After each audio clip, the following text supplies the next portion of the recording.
Ngibingelele kuwe mlaleli-ke, ngiyathemba ukuthi uyaphilayo. Mina ngizocela kuwe-ke laphana-ke ukuthi-ke uma usamusha kuleli khasi-ke leli-ke wenze ulungile-ke laphana-ke cindezele-ke ibhathini usubscribe nje akubizi imali kumahhala nje ukhiphe nesenti-ke elimnyama-ke leli-ke konze wazi ukuthi-ke uyithole zonke-ke iy'ndaba-ke ezintsha engizolokulethela zona kulo-ke leli khasi-ke leli-ke ukuze zingakuphuthi-ke lezi ndaba ongakwenza-ke njengamanje ukuthi cindezele ibhathini usubscribe.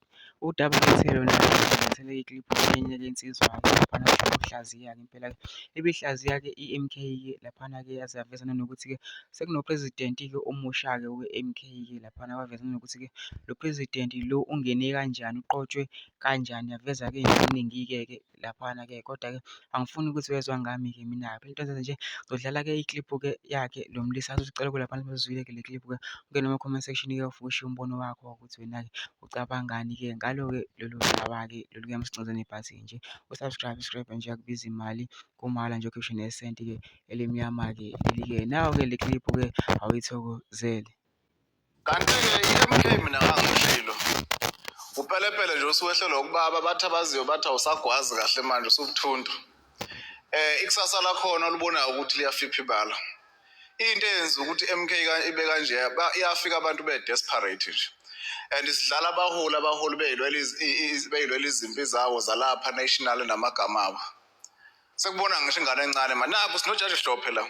UJaji Hlophe uhambe uvakasha kwaJacob Zuma eyoyiphela ama-legal advice futhi uyachoma ngalokho uhappy ngalonto le wafika wabekwa as a president kwathiwa usupresident hayi futhi madoda kwathiwa kusho ukuthi usupresident-ke manje useyalida futhi nawe uJaji Hlophe uthe mayesephuma lapho kusekhuluma ukuthi hhayi impela uzohlanganisa abantu abamnyama. Uyayazi language into efuna ukuzwiwa abantu futhi uyayazi le propaganda yala kwa-TikTok. Usitshela ukuthini ngaleyo nto leyo? Angithi ama-organization lawa asungulwa ediniwe. UNcabalala izinto ayezisho esekuyinhlangano ziyenzakala ngempela. Imiphumela i-organization esungulwa ediniwe.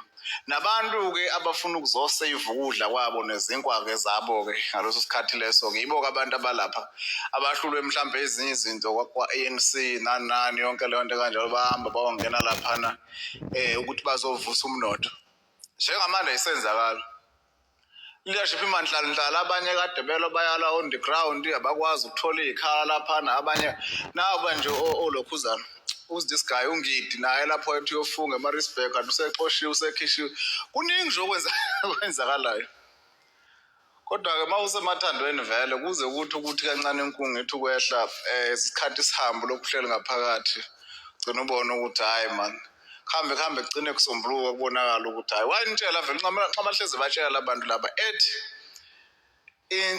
le-M_K wayezela ukuseva u-ANC ayisawusevanga ku-ANC ngoba uhlezi kutshela ukuthi i-ANC inhlangano yenkululeko yomuntu omnyama kusho yena. Abantu benze ngathi abezwa bakhulume ezinye izinto.